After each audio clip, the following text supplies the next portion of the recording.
You're listening to The Heart of You on Paris Underground Radio. For more great content, please join us on Patreon. Hello, my name is Annette Deleu, and you are listening to The Heart of You, where we explore tools and modalities for your soul discovery.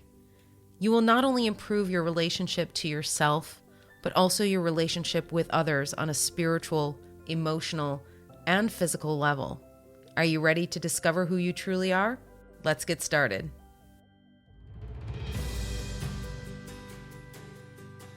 Today is episode 53, and I am welcoming Dr. Tricia Wolanin. She is a clinical psychologist, author, sound healer, and creativity coach. And more importantly, she's a really good friend. I met Tricia through friends of friends from Chicago, and she just happened to be moving to Paris, and they connected us and we kind of hit it off right away. So I would like to welcome you to the show, Tricia. Thanks for being here. Hi, Annette. Thank you so much for having me. I'm really appreciative you're having me on here today. Yeah, of course. So, what we're here to talk about today is the Camino de Santiago. This is a really cool topic for me because I don't know a whole lot about it. I know little bits and pieces. We interviewed Sonia Choquette earlier in the season, and I know that throughout her book, Waking Up in Paris, she talks a lot about going on the Camino for actually two different times in her life. So that was Mhm. actually the first time I'd even heard of it. And then I met Trisha and well, okay, so hold on, let me say. I met you, Trisha, and all of a sudden you're talking about the Camino de Santiago and I was like, "Oh, wait a minute, Mhm. I know about this." So yeah, we're going to discuss everything about what it is all about, why people walk the Camino de Santiago, why it's a pilgrimage, all of those things. But before we dive into that, Trisha, tell us a little bit about your spiritual awakening story. Yeah, so my spiritual awakening story, I feel like happened a little over a dozen years ago. I was in the midst of turning 30, and I felt like I had everything that American society says you should want. So I had just bought a house with a three-car garage. I was engaged. I had a well-paying job, but I was feeling unfulfilled. And what I realized is I was lacking that sense of spirituality and having any kind of spiritual life in general. And so I had moved to Hawaii at that time. And when I moved there, I was working with a lot of active duty military, all had trauma, all had PTSD. My fiance at that time was dealing with grief. His mother had just died. And so everyone around me was miserable. And I was in this beautiful place. Mm-mm. Yeah, and then that's when I started to I tried to start meditating, but what really deepened it is I took a yoga philosophy, a 1-week yoga philosophy course, and this person introduced me to the importance of having a guru and Yogananda and also Amma, the hugging saint.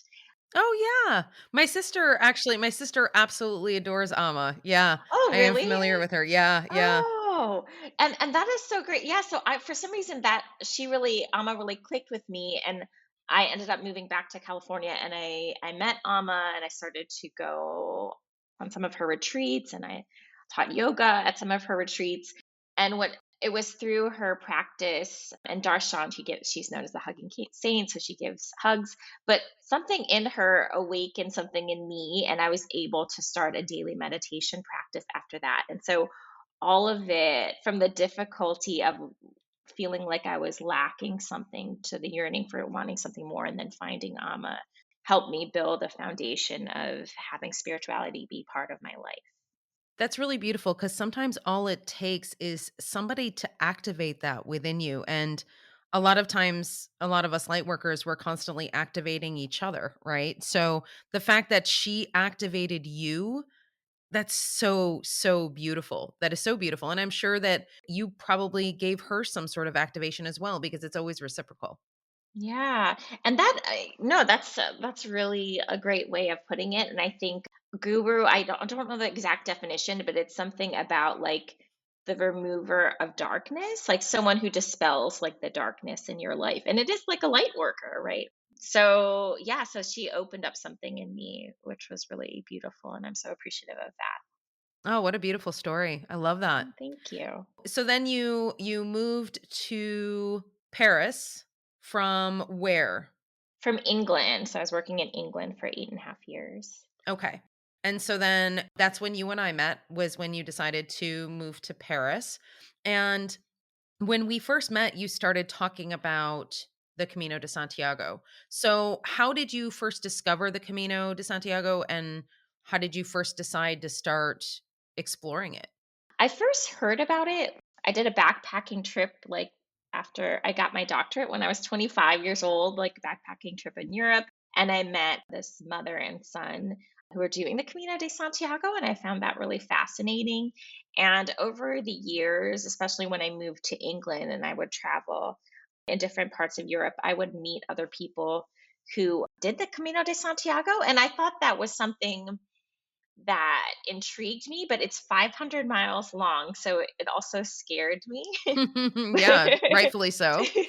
Because I'm not I feel like people who do the full thing are like marathon ultra runners, like they do all of that stuff, and that's not me, so I thought it was out of my potential to do that. But I met someone actually at the Shakespeare bookstore many years ago who she's an American, and she would do part of it every year because to do 500 miles, it takes quite a lot, at least a month, if not a little longer. And we don't Oh, I'm always, sure, yeah. yeah, as Americans, or just people always have the time off to do it, or yeah, maybe just don't want to physically do the whole 500 miles at one time. So she put the idea in my head that you could do it in your own way. You could do a little bit each time, and collectively it could add up to the whole path.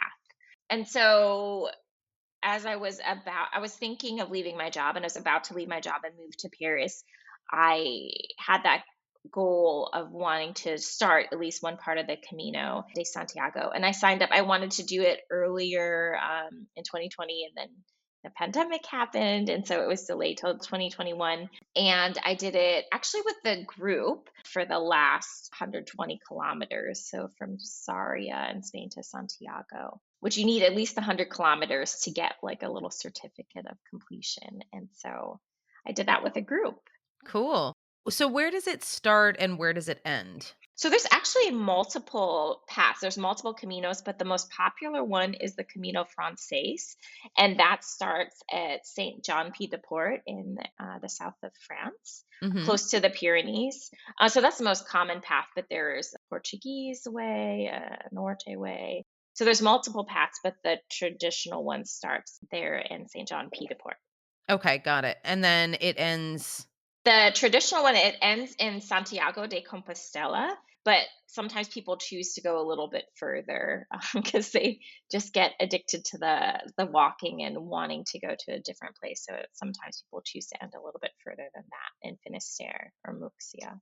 So if you were to choose to do just a portion of it, would you go from the beginning or would you go sort of like 100 kilometers from Santiago? You know what I'm saying? Like, Yeah. so you would actually get there.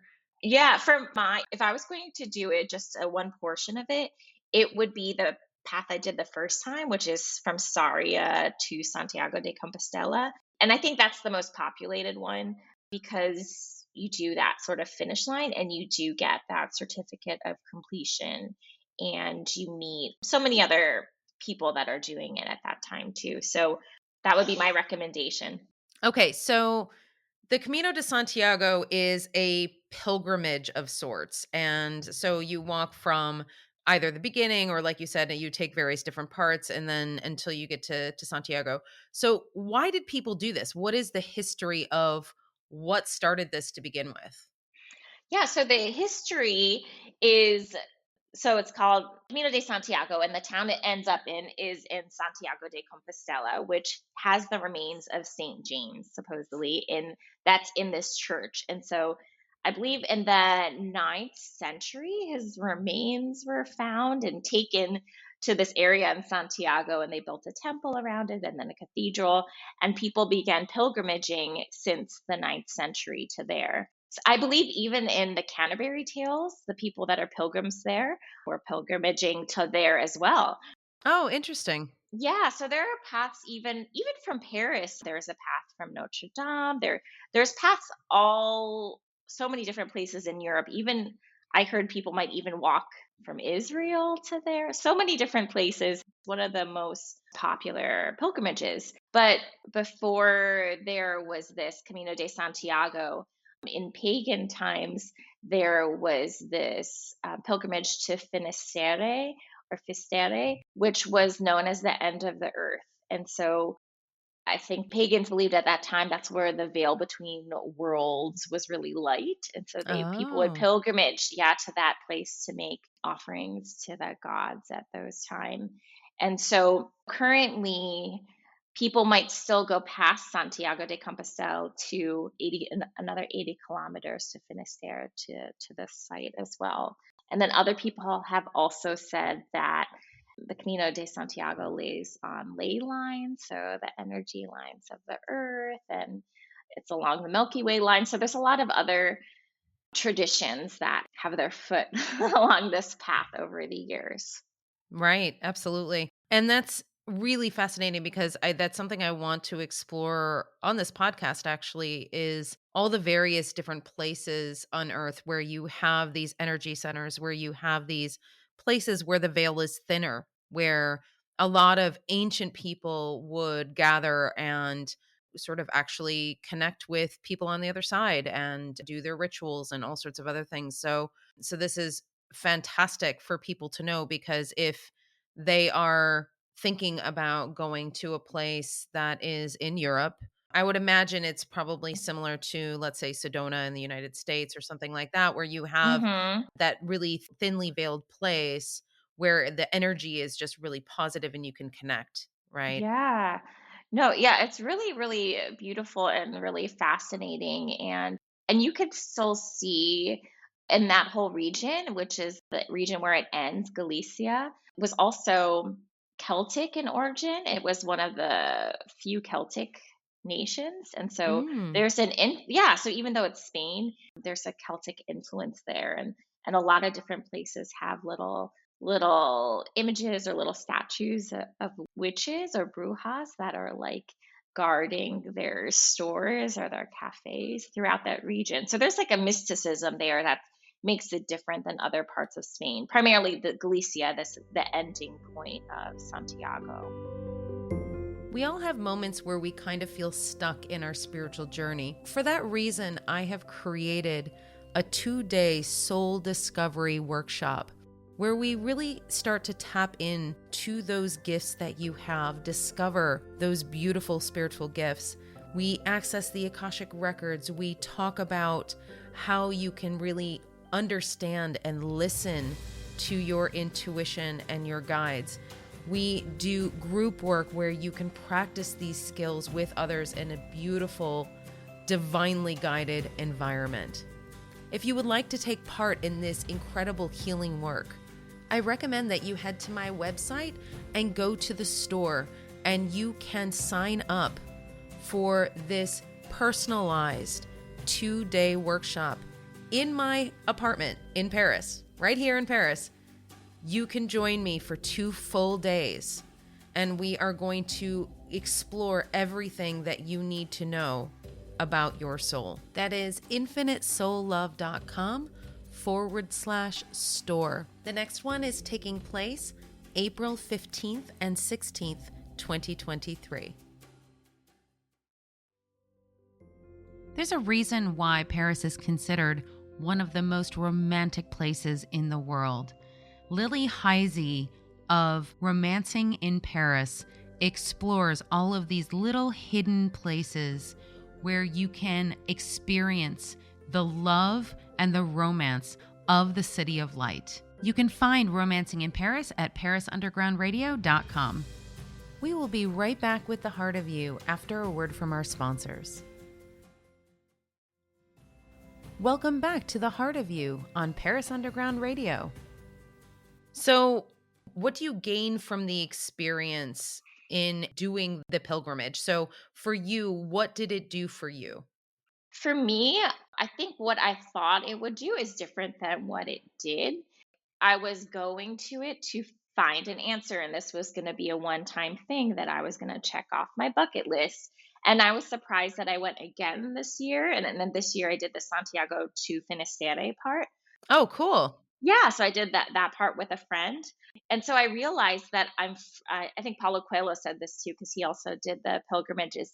Once you're a pilgrim, you're always a pilgrim, and I feel like there's always going to be that calling for me that I'm a seeker, and so it's a metaphorical for me, a metaphorical representation of life and the journeys that we go through and the sacrifices we make and the people that we meet and the simplicity in one's life. And for me, what was really interesting is it really humbles you. It was the only thing that I ever experienced, especially the first time I went with the group. Like I've gone to so many yoga retreats or meditation retreats or psychology conferences, and there's usually some type of hierarchy or competitiveness there. And for this, it was like the great equalizer because everyone smelled, everyone was dealing with like some type of physical injury, everyone had emotional stuff coming out. And so it was an individual journey, but there was a collectivity going on. You were all in this together, and there was like beauty in the suffering in some ways. And when I first did it, I thought I might never do it again. And you really surprise yourself of like what you can physically overcome and how you cheer other people on. And it's really beautiful. And one thing that everyone does on the path, or the people you meet on the path, everyone says Buen Camino. So you look everyone in the eye and say Buen Camino to fellow travelers, or if you're going to different stores or cafes or where you're staying, everyone's greeting you like a good walk for the day. And so it's Mm. really, yeah, it's a way that you connect with humanity in a different way that doesn't happen, I think, every more in our everyday lives. It was very humbling, and it was very connecting you with nature and other people, like a contemplative walk or contemplative meditation while you're walking throughout all these days, however many days you choose to walk. And how did you feel like you were called to do this? I mean, what kind of pull did you have toward it? Was it just to accomplish it? Was it a spiritual pull? What was it exactly? Yeah, I think it was both. I think it was wanting to accomplish it and also a spiritual pull as well, because I met so many people over the years that have done this.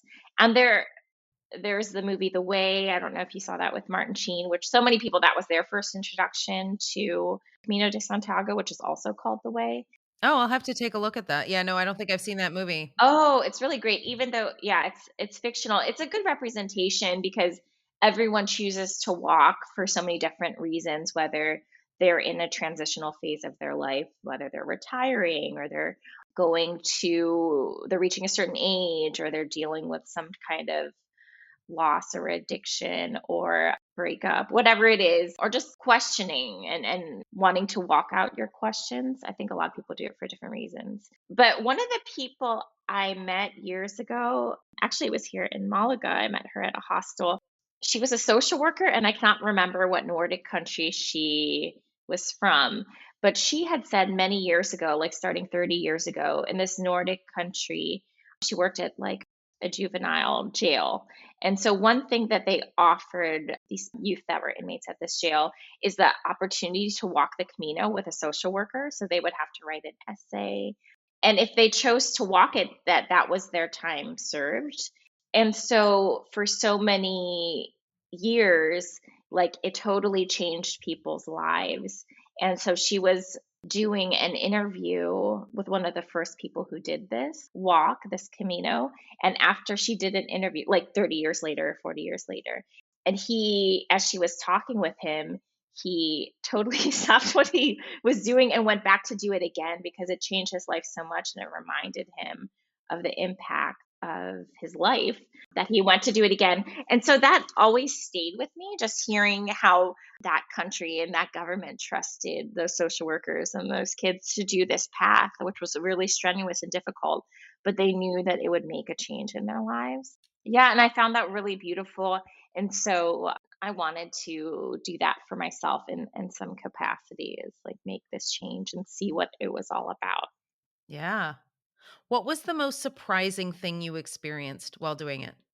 I think it was way more physically demanding than I expected, especially the first year. Now I feel more prepared, but the first year I wore like hiking boots, and you're meant to just wear like tennis shoes or good walking shoes, and the boots were too heavy. And like after the first day, I felt like, which maybe we walked 25 kilometers, I don't know, but I felt like I couldn't even walk the next day because there were a lot of hills. Yeah, and you knew that you had how many more days to go, like, there was no getting out of it, and so I, like, really prayed to the angels and guides to just help me walk and get through the day because I felt, like, so physically, yeah, not in the right place. So I was really surprised, and, this time around, I wore the right shoes, and it was okay. But also, what was surprising is I think the people that you meet along the way and just how beautiful so many people's stories were that they were sharing on this path. And those people you might remain friends with for a long time. And you're only on this journey for a little bit, but you share so much of your lives on this path together. I was with a group, but I hear people who choose to do it on their own. They will just find other people and they'll travel with and share their stories and become friends for life. And so I think it was like the camaraderie that occurs on that I wasn't really expecting. Oh, that's really beautiful. How many people did you sort of come across? I mean, was it super crowded or did you just kind of come across people every so often? Like, I mean, how many people when you were there? The first time I did it, I was with a group of 15, but there were a lot. It was very crowded. So the Saria to Santiago part is really crowded. So I looked up an estimate. So in 1985, just to show you how much this pilgrimage has grown, there were 1,245 people who did this pilgrimage, that you need at least 100 kilometers. 2021, there were 179,000 people. Yeah, Wow. that completed it. And that was like also during the pandemic that wasn't totally open the whole time. There were a lot of people that you came across, and there were sometimes groups of people that you would see. But sometimes I saw the same people, like I saw a couple that had their dogs that they brought along, or some that brought their kids. And so you would notice the same people and say hello. This time when I went from Santiago to Finisterre, there weren't as many people on that path. So it was a little, yeah, a little bit more secluded. And I think all the different routes I hear, like especially the earlier parts, it's not as crowded because not everyone does the whole thing, but the last part is a little bit crowded. Got it. Yeah. And depending on the time of year too. Yeah, that makes sense. Because you wouldn't want to necessarily do it when it's like crazy, ridiculously hot.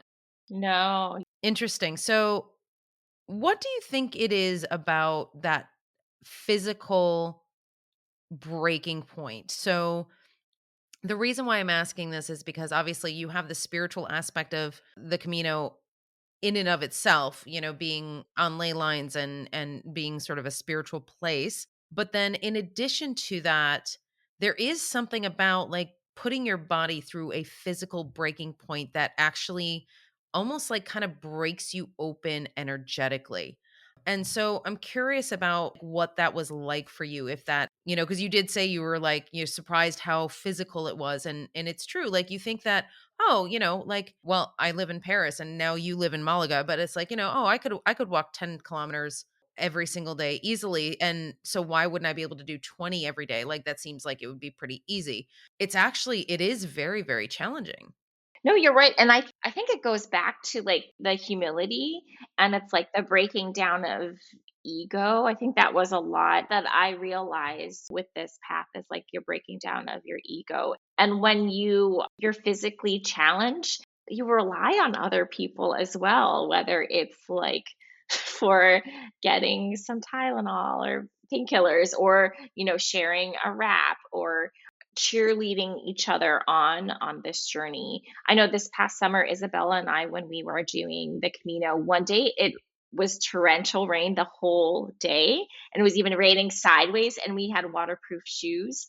Water slid in because it was raining sideways. And so for us to get through that, it was like September, we sang Christmas songs or like pop songs from the 80s and 90s because we mentally had to get to a different place to get through that difficulty. And so I think it's almost like your body breaks down and you have to like surpass that, like it breaks down your ego. You have to look at how you can get past the physical challenges and the environmental challenges, lean on other people. So again, lowering the ego to accept assistance where needed. I know like last year when I was doing this, I brought some tuning forks with me. Mm. Yeah, which is interesting because I used it on myself, but other people who had some physical stuff going on, I used it on them. And so I think there's a reliance on each other a little bit, like I said, cheerleading each other on, or just knowing that, yeah, you'll get through this together, or people slowing down to be with you, if you need assistance and stuff. So that was really beautiful. And I think, like I said, like I'm a very independent person, and sometimes it's difficult to ask for assistance or ask for help, and like the breaking down of everything, like you need that, and it's beautiful to receive that from other people.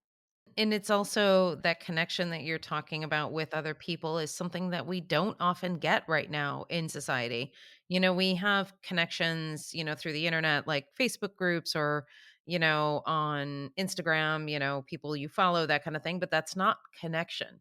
It's not the same thing in any way. And of course, you can create and cultivate your own connections within your homes and where you live and friends and that kind of thing. But the type of connection that you're talking about it's a shared experience that creates a bond that is pretty strong. It's pretty strong when you create a bond like that. And it's definitely necessary, I think, in this day and age to be able to have these outlets for people to come together, because I'm sure that everybody who was on the Camino at the same time you were all in different places spiritually. Or, I mean, maybe some people weren't even spiritual at all. You never know. Like, you never know where people are on their journey and why they're deciding to do this. But for whatever reason, they're feeling just as pulled as you were to be there at that exact place at that exact time. Yeah.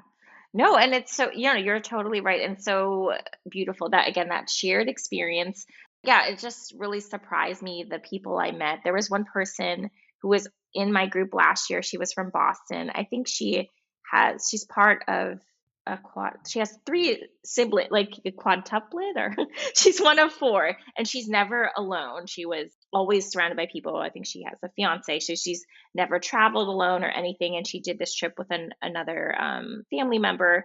But this year she went alone, and it was like her first trip alone. Like the Camino pulled her back from Boston to do another path. And I don't think she was doing it for spiritual reasons, but it opens something up in people, with regardless of why you were pulled to it. And I think it continues to, like, once you do it, it continues to pull at you, which is really interesting. Yeah, and one of the other things I didn't share on here too is, depending on the path, like, you just follow the path. There are these arrows that shows the way that you're supposed to go. And what is really interesting at this is all that is like, you don't have any other responsibility, especially if you're taking vacation or holiday from work or whatever. And the only thing that is asked of you is to get from your destination, your lodging, from one night to the next night. And so you just follow the signs. You just follow the signs. And in certain parts of the journey, people have written like little graffiti stuff, but with motivational things like, walk to the answer, or you can do it, or the answer is within. So it's like beautiful things that are continuing to pull you forward. And because so many people have done this path for hundreds of years, you feel that like energetic pull, even though you think you physically might not be able to do it, like you're being pulled by the people that are with you, the people who have gone before for hundreds of years. It's that support Yeah. of all of the ancestors and all of the people who have done it prior to you. I love Paris for all of its myriad of options, of things to do throughout each and every day. However, it can get a little overwhelming sometimes to figure out what you want to do because there's so much to do. If you're in this position, I highly recommend you listen to Don't Miss This with Jennifer Garrity. She gives you the best of what is going on in Paris for each particular week. It is definitely something I listen to every Sunday, so go and check it out at parisundergroundradio.com. We will be right back with The Heart of You after a word from our sponsors. Welcome back to The Heart of You on Paris Underground Radio. So then did you, obviously, when you went with the group, I imagine that you sort of booked all of your things together. But if you were to do this on your own, would you have to sort of, book the places of lodging ahead of time, or can you just sort of roll up in a town and just stay somewhere? I've been listening to other podcasts about the Camino, and I think because it's gotten so popular over the years, especially post pandemic, I think a lot of people are yearning to be in nature again and wanting something more. And so it's getting very popular. So I hear it's important to book ahead of time. And so there's different variations. They have anything from hostels, which they call albergues for people who are on the pilgrimage, to like bed and breakfast or hotels and stuff like that. And so there are also other companies that exist which you could do a tour with, or they might just book your lodging. And some of them, they do a luggage service too. So if you don't want to be carrying everything with you for that week or however long you do it, they'll transport your luggage from one hotel to the next. That's kind of important because you don't want to be carrying everything with you if you are not somebody who packs light. Yeah, no, and so I think, yeah, like I was like a little bit judgmental of myself initially because I'm like, I need to do this whole thing, the whole 500 miles, and let's carried everything with me. And luckily, both of these times, I did have my luggage carried from one spot to the other, and I was really appreciative of that. And however you choose to do the Camino, I think it's still your journey, and even one day can feel like a lot. So it's all flexible, and it's up to you of how you want to choose to do the journey. You don't have to compare yourself to anyone else. And you know what? That's a really good statement to make for life, not just for the Yeah. Camino, right? Yeah. No, It's totally. beautiful advice to live by. Absolutely. Yeah. Well, I would like to have our listeners know a little bit about you and what you do. So, you are a sound healer, and I have been to one of your sound baths, which are absolutely incredible, and Well, I thank you. so beautiful. And right now you're living in Malaga. You just moved to Malaga from Paris. You were feeling called to move there. Yeah, so why don't you give us a brief overview of what you're doing now and how people can find you? Yeah, thank you. I really appreciate that. So you can find me right now on Instagram at drtricia.co. I am going to be starting, or in the midst of starting, a blog actually called A Modern Pilgrimage.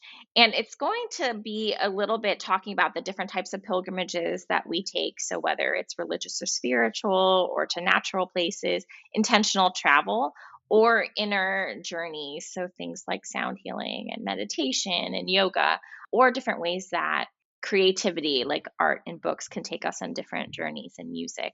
And so I'm trying to incorporate all of these different loves and passion and education together. So I'll be hoping to do workshops and retreats, whether virtually and in person in Malaga. I might do some in the States coming up as well, but I'll have all of that on my Instagram and hopefully this site here in the near future. That's incredible. I cannot wait to see how this site develops because when you first told me about it, I was so ecstatic for you because it's just I think it's going to come together beautifully. So, yeah, I can't wait to see what Thank happens. you. Thank you. I'm super excited as well. Wonderful. So, if you are in Malaga and you would like to contact Trisha, you can follow her on Instagram. And we will put the website in the show notes because as we're recording this, Of course, we always record these way far ahead of time. So they are ready for my beautiful producer, Jennifer, so she can Yay. edit them and put them out. So here we are currently in January, and this episode is actually going to be airing in March. So by then, Trisha, if you have your website all set up, then we'll put that in the show notes and people can start to experience all of the information for your blog. Thank you so much for joining me today. It's been such a pleasure to speak with you. You too. Thank you so much for having me. I feel really honored to be on here. Make sure you leave a review for the podcast. It really helps with the exposure. And if you would like to contact me, you can contact me at infinitesoullove.com. This episode of The Heart of You was produced by Jennifer Garrity for Paris Underground Radio. For more great content, please join us on Patreon.